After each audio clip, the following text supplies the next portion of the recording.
Yeah, let's just do it. So bump and bump. Or off. And I like always different people talk about different thrust to weight ratios, but I like it in the 1.33 to maybe the upper 1.3 somethings, 1.36, the 3.8, something like that. And I don't think it's anything particularly magical about that thrust to weight ratio. It's just that it gives me a predictability. I kind of know how this rocket is going to ascend now. Like all my rockets ascend in much the same way, even though they could be of very different sizes and very different designs.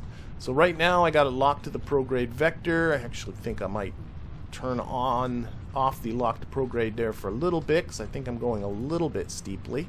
But I want to get the heading at 90 degrees. Again, off with the stability assist for a little bit, gets it to kind of hold its vector for a while so it doesn't fall over quite so quickly. Okay, now let's put it back on prograde again. There we go. And yeah, okay, now I'm just going to ride up that and watch this time to apoapsis. When it gets in close around 50 seconds, I start reducing the throttle. Same old if you've seen these streams before. We'll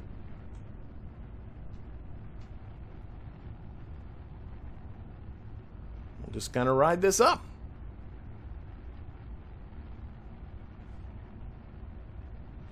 I'm hoping I have. That's the joy of a live stream, is I'm always in the back of my mind thinking, there's something you forgot. There's something you forgot that you're going to wait. Oh, the Mammoth is lighter and cheaper and almost have the same thrust weight. Okay, I'll take a look at it. We'll see. You know what, I'm going to take it off the lock to prograde. I think I'm a smidge low, and then that will keep it kind of pointing up a bit.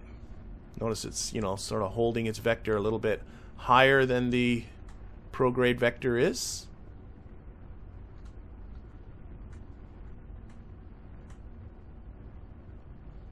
As soon as I start seeing a few of these little flamey flames, I kind of like to say, oh, I'm a little high. Okay, reduce throttle a little more. Keep that apoapsis nearby.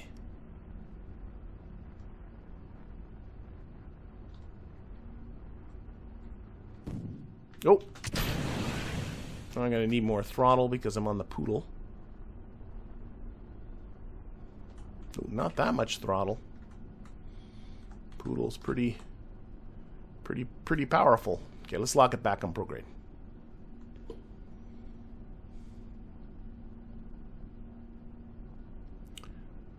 Okay, and there we go. All right, let's deploy the fairing. There it goes. We can put on our lights, whatever they're worth. How much did I miss? Not much. I finished off, basically just took the lander. I put some wheels on it that I explained at the time, but it's more or less the same lander that we saw at the conclusion of the last stream last week, and then I just built a booster under it, and I'm just on my way to orbit, hopefully, and on our way to the moon after that.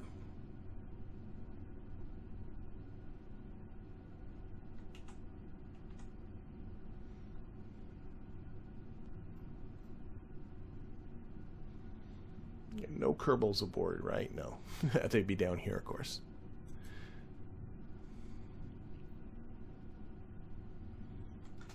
Now, for those people that are new, they can see a little more of the beautified part in this. My beautified live stream. Okay, so we're just waiting until our apoapsis hits the 80-kilometer mark. I think I'm going to stop playing with the throttle at this point. Just let it kind of build up. Mastodon. Okay, now I've heard Mastodon. Okay, we have a discussion about engines. Unfortunately, I can't go back. I'm not going to go back to the VAB to look at engines. I heard the Mammoth, heard the Mastodon. I'm happy with my choices. I'm happy with my choices. Always when it comes. I've mentioned this in so many streams, but I'm so much more just a get her done type of guy. Get it so that it works, and then call it. Okay, we are at our target apoapsis more or less. Just got to kind of get ourselves up into space. Periapsis is like 48 kilometers. It is dropping because I'm a little lower in the atmosphere than I typically would like, but that's okay. We'll do a little puff as we get closer to the top, closer to the 70 kilometers, and we'll get this back up to 80 again. But it does mean that our actual insertion will be trivial. Here, let's put this back. Use a little bit of fuel to put that back on 80. There we go. What do you plan to do, excuse me, with this stream? We've got this lander. It's on its way to Mun Station, a station in orbit about the moon. We're going to put a couple Kerbals in it. We're going to get it down to the surface near where our rover is that I put there last stream. And we're going to go looking for a good spot for our base. And if all goes well, we'll be starting to think about what that base might look like before the end of the stream. So that's kind of the plan. I think that's going to keep me busy.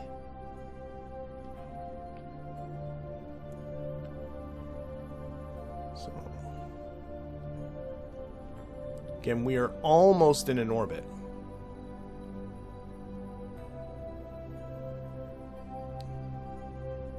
Not quite in an orbit. There we go.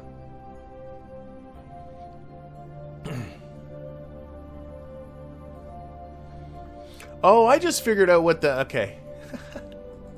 I got asked about IFT2, and for the right at the time, this was just before the stream started, and I just realized that IFT2, of course, is Integrated Flight Test 2, the Starship that, as of this recording, happened last Friday, the second Starship integrated test with both Starship and the Super Heavy booster. What did I think about it? It was entertaining.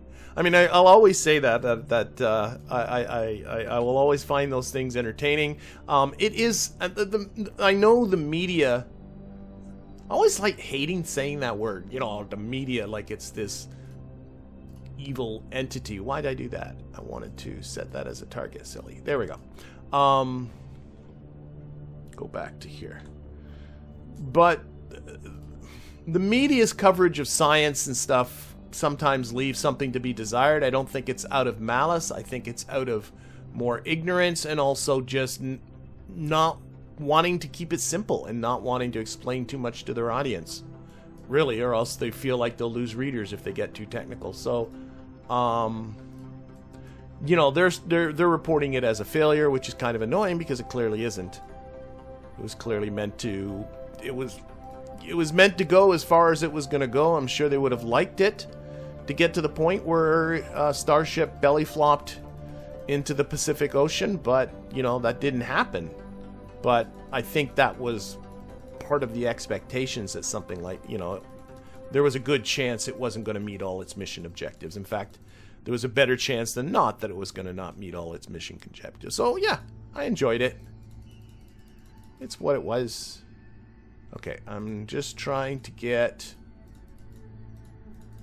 this in as close as I can. Our station, I should show it to people, is right here in a polar orbit. Now, actually, this is a great situation.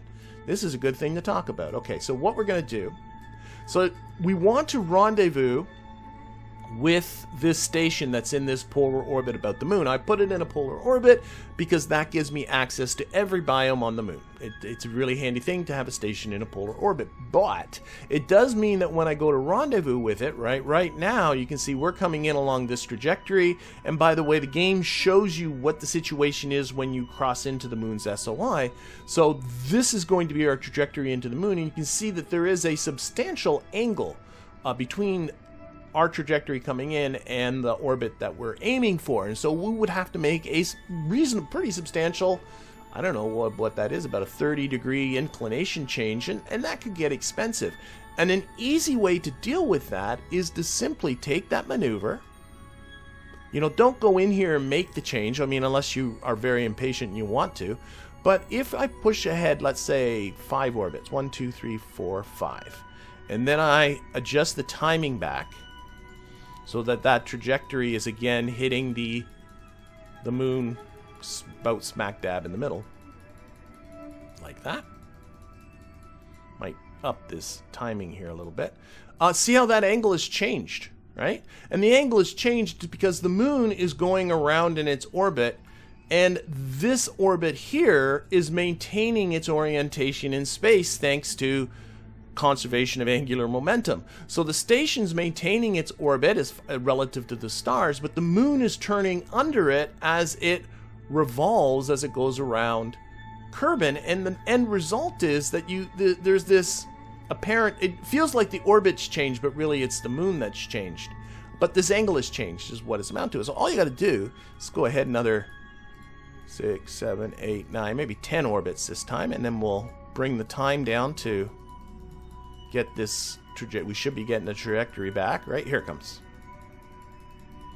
You know, and all I have to do is pick the right orbit so that I end up with a very, now I'm looking at the angle on this side, so I end up with a very small. Now, that does mean I got to wait some time right now. So far, I'm waiting about a day. Let's go another 5 orbits. Oh, wait, I'm pushing the wrong button. 1, 2, 3, 4, 5. We'll bring it back. But this is the way you rendezvous with a polar orbit in around another body, or you make the plane change. I mean, that's up to you. But this is the cheaper way to do it. There's no doubt about that. It's whether you want to spend the fuel to do it quickly, or whether you want to save the fuel and just wait a little bit. Oh, look how close we are now. Let's tweak that in. Maybe like just 2 more orbits. 1, 2. I really probably want to bring this down now. The time scale down, because we're really close. So what I want is for that incoming trajectory to be, I think I went a little far. I think I went a little past. So I'm going to back off an orbit. It looks like I'm bouncing on either side of it. That's okay. But either way, what's clearly obvious, I think if I change the timing just a little bit, I can get, it's the incoming trajectory I'm really interested in. You can see I got that incoming trajectory coming right in along the same plane as our station's orbit. Okay, we got to wait a couple of days, but that's okay. That's okay. So I'm going to do a quick F5 because I always like to do that before I do burns. I'm actually going to turn down the thrust limiter on this thing because I don't like how long that burn is. There we go. Or how short the burn is. Okay. A little bit of, okay, seizure warning. I always think about those flashing light warnings after the fact, but oh well. That's done. Okay, put it on the maneuver node. We time warped a couple days. There we go. Oh, I've still got it locked to the normal vector. That's why.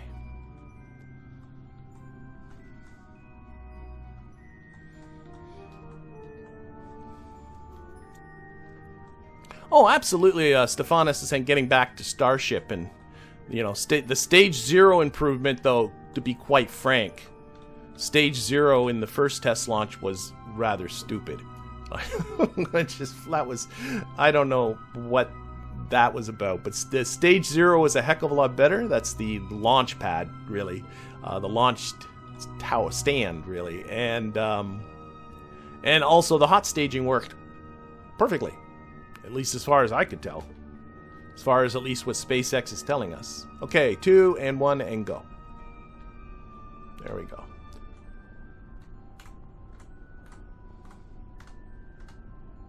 Not that I am any kind of expert on this.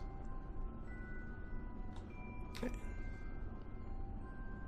Oh, I should also here deploy that antenna, right? Did I put that on 0? 0. Oh, maybe I did not. I would have thought I would have, but I might have just forgot to. Okay, let's extend that antenna before we get too far away from Kerbin.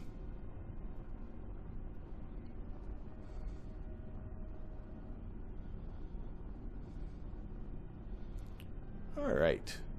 And I'm getting like 0 engine sounds. I don't know if it's because the engine or what. Sometimes I find that happens. Suddenly the sound on engines is just gone.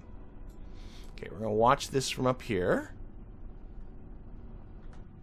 just tweak this a little bit over back onto the maneuver node. Okay.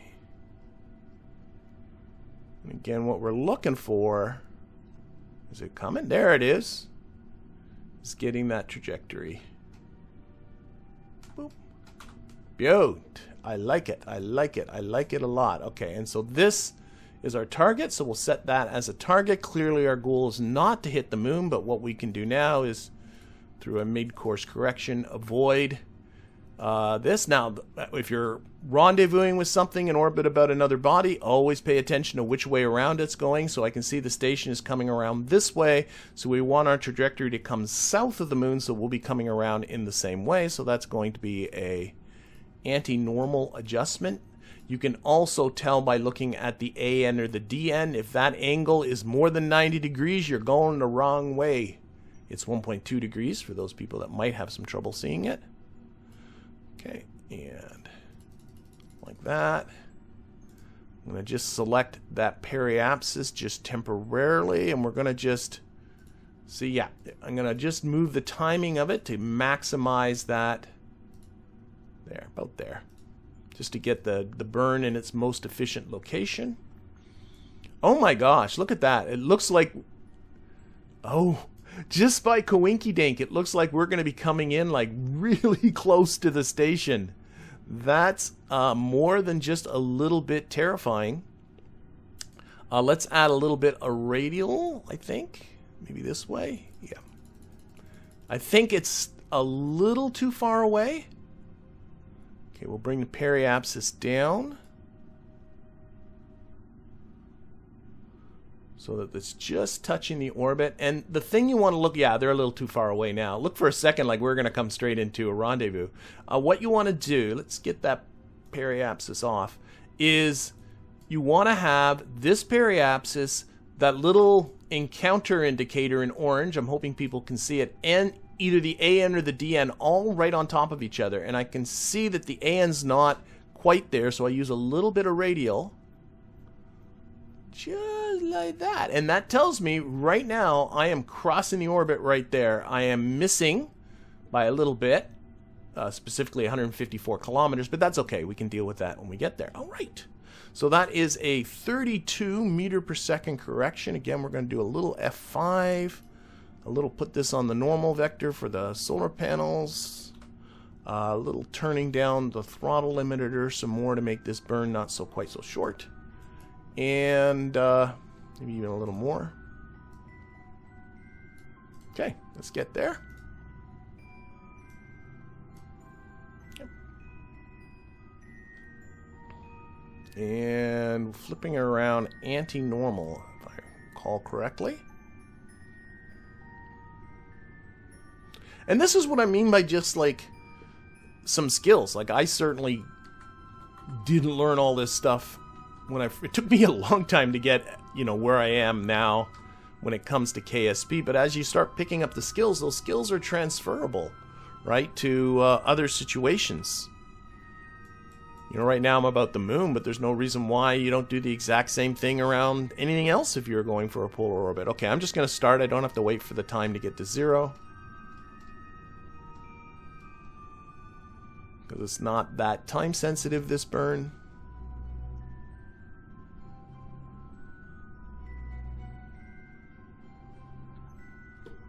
Let's see if we can get a better view at it from here. Right about there. Let's see. Let's see what that's like. Maybe a little RC. I just put the RCS on. What's a little N? That makes it worse. A little more H's. I think that's making it better. We'll go with that. I'm sure it's close enough. Okay.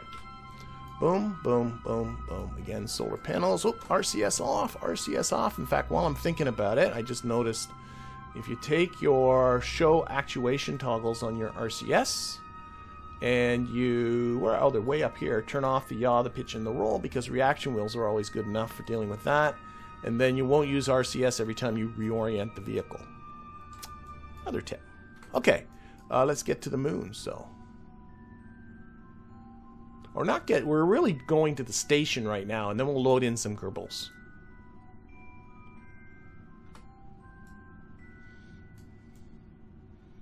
Where are you, Moon?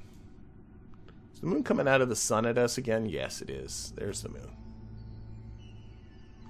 There's the moon. For those people that are wondering as well, I'm just thinking about it now, so I'll mention it, is KSP 2, of course, is coming up with their Force Science upgrade. That, whoops. Let's put it on there.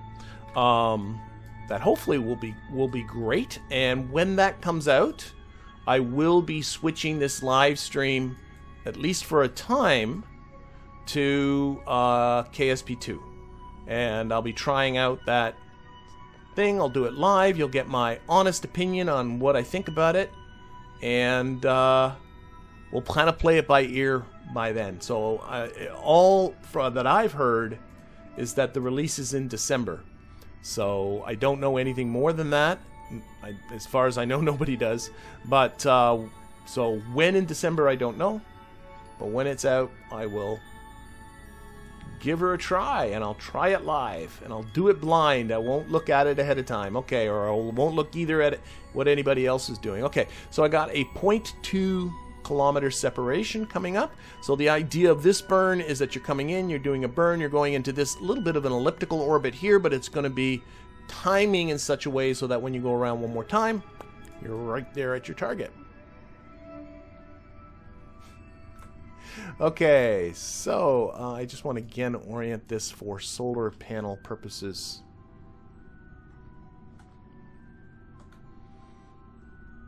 Although it makes no difference, I always like to have the vessel pointing up on the screen. Makes me feel like I'm in control. You know, it's not just me that do, like, if you watch most science fiction shows, I mean, Star Trek is a perfect example. You always notice the vessel is always upright. Unless something's gone really... Or unless they're doing something fancy in the newer shows. You're doing a barrel roll or something like that, which makes no sense, but they do it. What am I doing here? Oh, I want to upgrade, increase the throttle limiter. But for the most part, the vessel's always upright unless there's something wrong. Which I find really kind of... And when they meet another vessel, that vessel is oriented in the same way vertically. I always find that funny. Okay. Moon, where are you? There you are. Okay, F5 again. Let's get down there.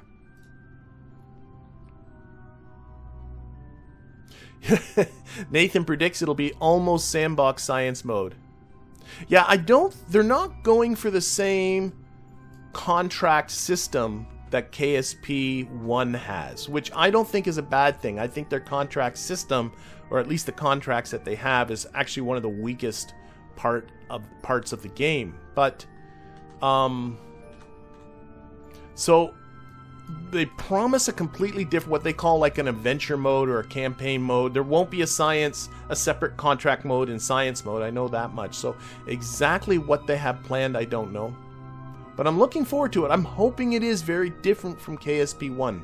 But I am hoping it's not just simply virtually sandbox. That would be a little disappointing.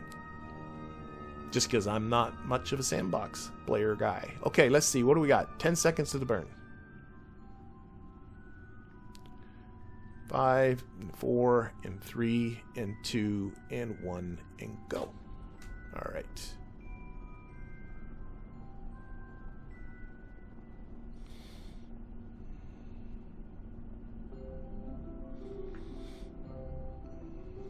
Here, let's lock that onto retrograde, cut throttle there a little bit. And what I'm really looking at now is this close encounter, the intersect distance over on the far left there. Just minimizing that. Oh, I went a little too far. I saw that. I saw 200 and something meters, so we'll use RCS to kind of back off a bit. Oh, 160, 129, 100. Okay, that's clearly going to be good enough. Clearly that's good enough. Okay. All right, we're going to be at the station in 55 minutes. Just under an hour.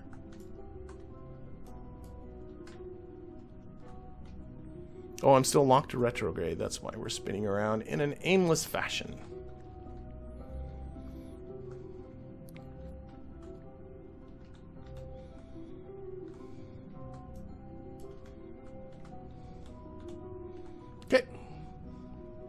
Again, always F5 before time warping.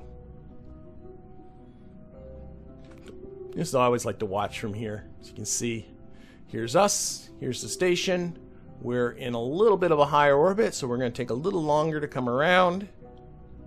And that will slow us down enough that the station will catch up to us.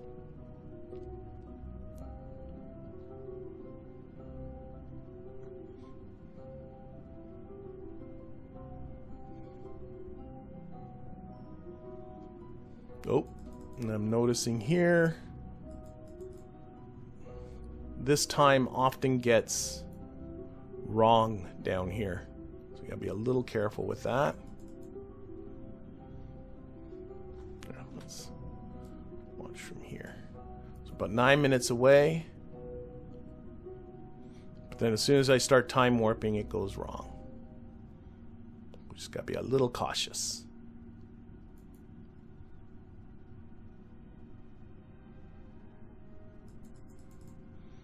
Slap her onto, we're on target here. Slap her on retrograde, about 3.5 minutes away. There we are. 3.6 kilometers to the station. We have ourselves a crew. I know Bill's there. I think Bill, Bob, and Valentina are there, and another scientist, but I've honestly, I think, forgotten I think Phil K, I believe, is my other scientist. Okay, we can get ourselves a lot closer. Our relative velocity with the target's pretty low. It's because our orbits were so similar coming in here. Okay, let's a little bit of burning this way, pushing that retrograde icon towards the target. Boom, boom. 28 meter separation.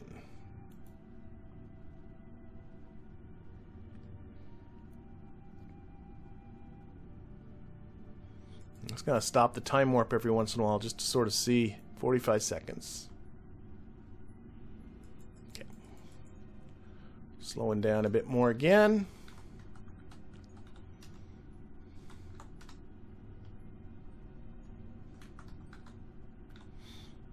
And if I were to, you know, people were to ask me, what should I practice the most in KSP? Like, I would practice doing rendezvous and doing docking until you feel like you're comfortable with them. Because that opens a lot, in my mind. You're not just building single one-off missions all the time. You're doing it gives you all kinds of options of other things you could be doing. Okay. Station is coming into view.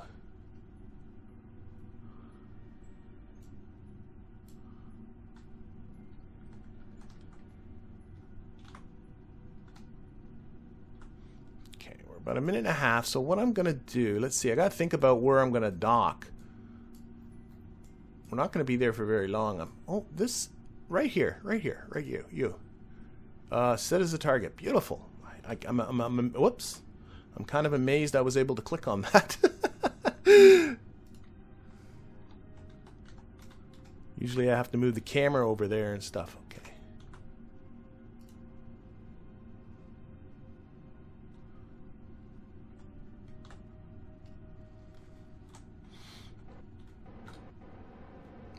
This way, move a little this way, maybe slow down a little more. Okay, that's good.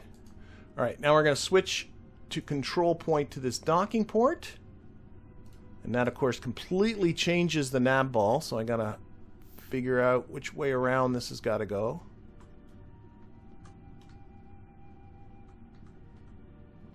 And I should have somewhere on the Navball, there it is, my docking alignment indicator, my one sheet that I've allowed me. It really helps orient all this stuff.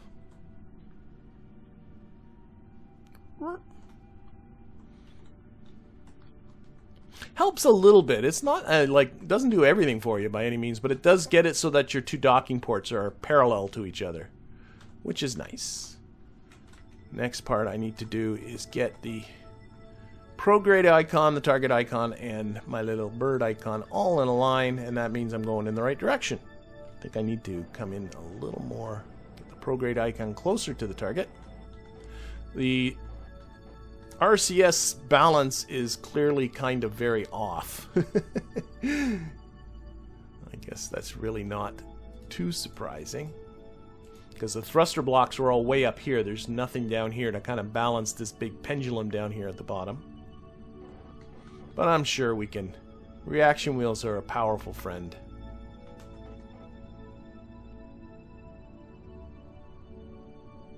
Hello, Jen. Glad you can make it.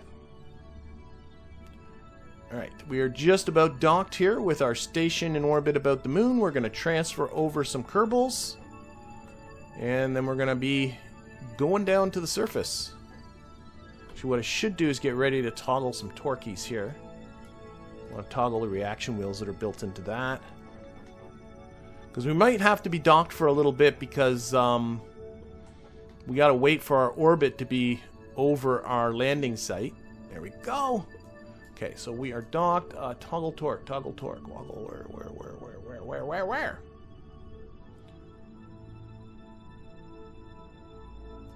Okay, there are reaction wheels built into this. Oh, maybe there aren't. Maybe the reaction wheels aren't in that crew cabin. I must have put reaction wheels someplace else. Where are you, my little reaction wheels? Aim the camera.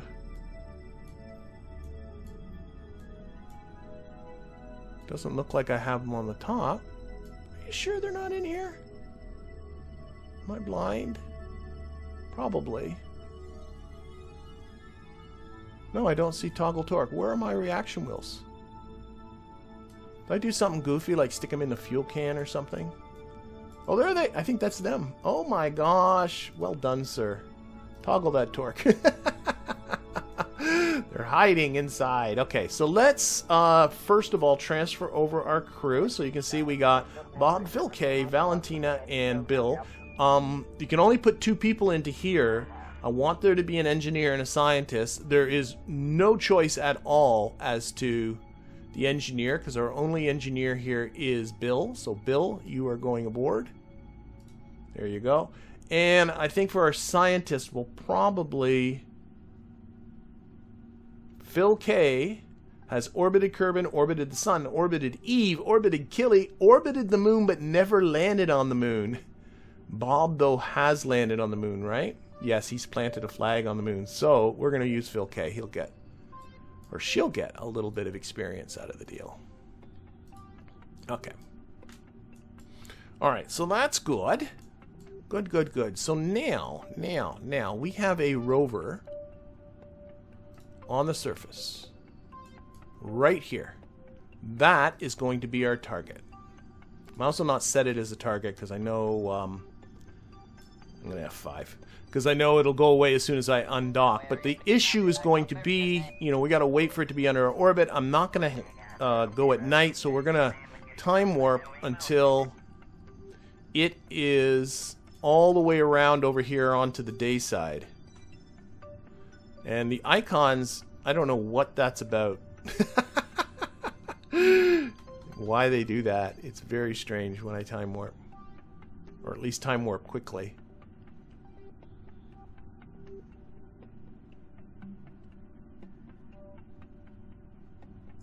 We can, yeah, if I turn the SAS off, that will turn off all the... But I want the SAS on for the station. So that the station will maintain its orientation. I don't like to see the station kind of move around. Okay, we'll get in kind of close. Okay, probably on our next orbit. So let's get to here. What do you think? No, maybe the one after that. I think the one after that. That's F5. So if this turns out to be a bad decision... Nah, I think I made a good decision. Okay, we're gonna go. Let's do it. We're gonna get ready to go. So, we are just going to undock. I'm still time warping. Undock.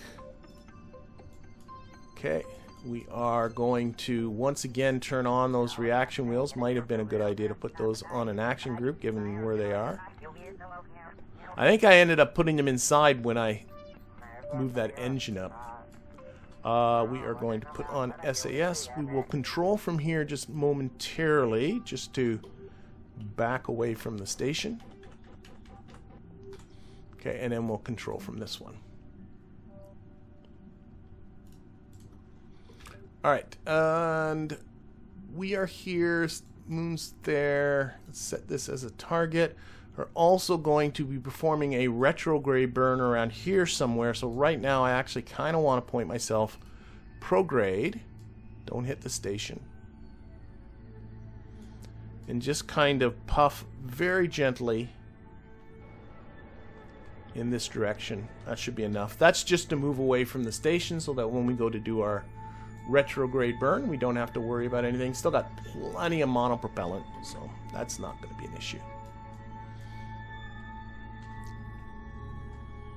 And I have 1,948 meters per second at delta V. So clearly fuel's not going to be an issue for the landing. What is the second lander on the moon's surface? Oh, there's a second rover over here that yeah, that was just from a previous stream. There's a rover that I built on the surface. I honestly can't remember why anymore. Why I did it, I just did. Okay, we're gonna get ourselves maybe about quarter of an orbit. Yeah, about here. Put this on retrograde. And then comes the fun part of trying to get as close to that lander as you can. That's gonna be fun. Okay, let's first of all though start decreasing our orbit.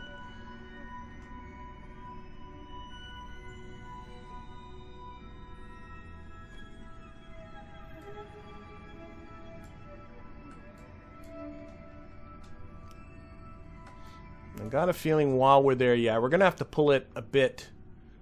What way's that way? West. We're gonna have to pull it a little, or sorry, we're gonna have to pull it eastward. We're coming westward. I can see that. So probably now would be a good idea. That is a anti-normal direction.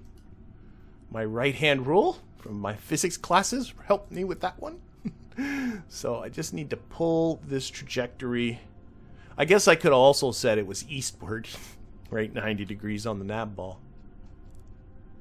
Go a little bit this way. There we go. Hopefully that'll be good. Back on retrograde. Put this on surface. Roll it a little bit this way. Get back to here. Put this onto free so that the ground stays below us. I much prefer the ground being below us.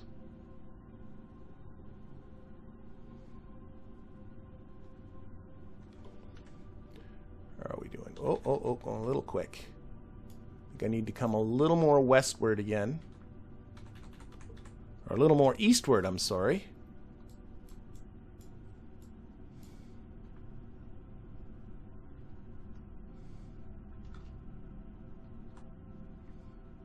Oh, shoot, it's not pointing the way I want. I put it on orbit. Now I'm going to go eastward.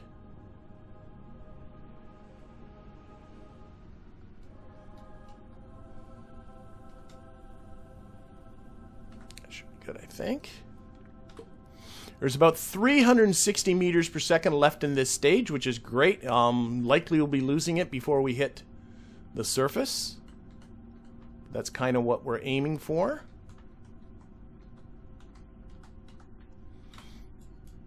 And probably decrease this altitude more.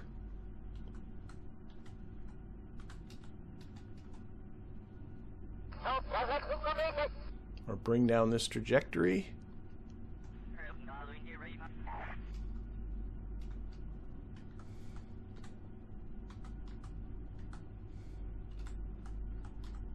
Kind of keeping the bird on the horizon, because I'm really just interested in killing off horizontal velocity more than anything.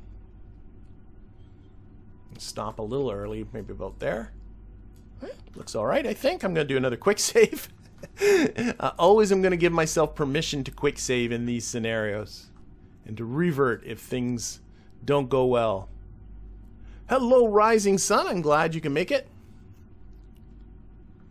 Okay, so you can see also, if I point on the Navball here, here is the, I guess, the anti-target icon, but that's showing where this is, and our retrograde icon. And as we fall, this retrograde icon will tend to fall towards the top of the Navball. You want to keep this retrograde icon, if the retrograde icon goes above here, that means you're going to fall short. I think. Yes. So you want to keep this retrograde icon for now kind of where it is. But I think actually I need to push it a little. You don't want to put it right on here or else you'll end up falling short for sure. Like if you push this onto here, you'll fall short. But you can, I think I can push it a little closer. You can also look at our trajectories here.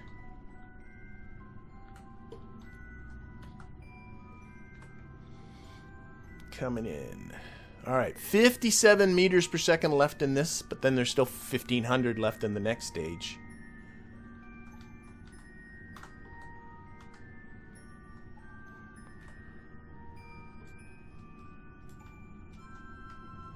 Oh, I know what someone mentioned last time. Let's, if I open up Kerbal Engineer, open up that second HUD, edit it, there is a, oh my gosh, can I do this really quickly? Is it under surface? There is a predict where you're going to land impact marker. Bonk. There we go. Close the editor. That's super handy. I forgot that was there. Okay, I gotta pay attention though. Come on. I still got a lot of speed here. I'm gonna turn it to surface rather than target. Oh, I'm out of. Come on. It's fooling around a little bit too much. Need to lose velocities. Oh, now you can see the impact marker there. See that? So what I can do is realize now, okay, I need to kill off more speed. So that means I need to bring the impact marker. Look at that, look at that, look at that. Like, bonk, right there. Isn't that beautiful? That's lovely. I love it. I love it. Okay, what's my speed? It's still pretty fast, actually. I gotta be a little careful. Now that's the stage hitting. So I can move the impact marker around. See that? I do have to watch my... Oh, put this on surface, Dopey. I do have to... More. I'm going too slow. Come on. Should be more concerned about speed than where I'm going to hit. Come on, slow down. Slow down. Okay, I did good there. A little more this way. Lovely. Okay. No more farting about. Here it comes. Here it comes. Slow down. Slow down. Okay, I'm not really looking. I just want to get down now.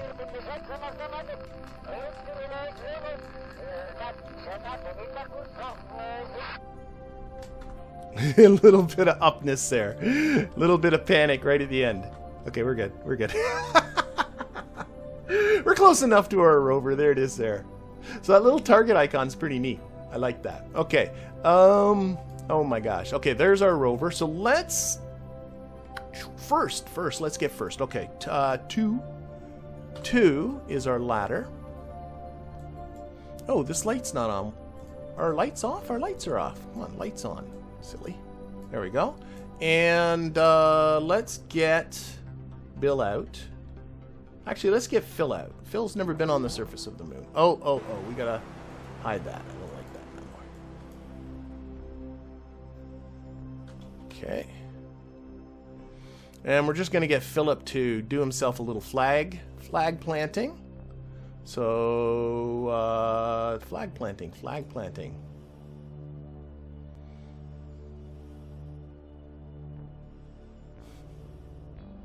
Okay, so this is... I think I simply called it Moonlander 1. And this is Phil, K, and Bill. Ready to find that base location. Boom. Okay. Good.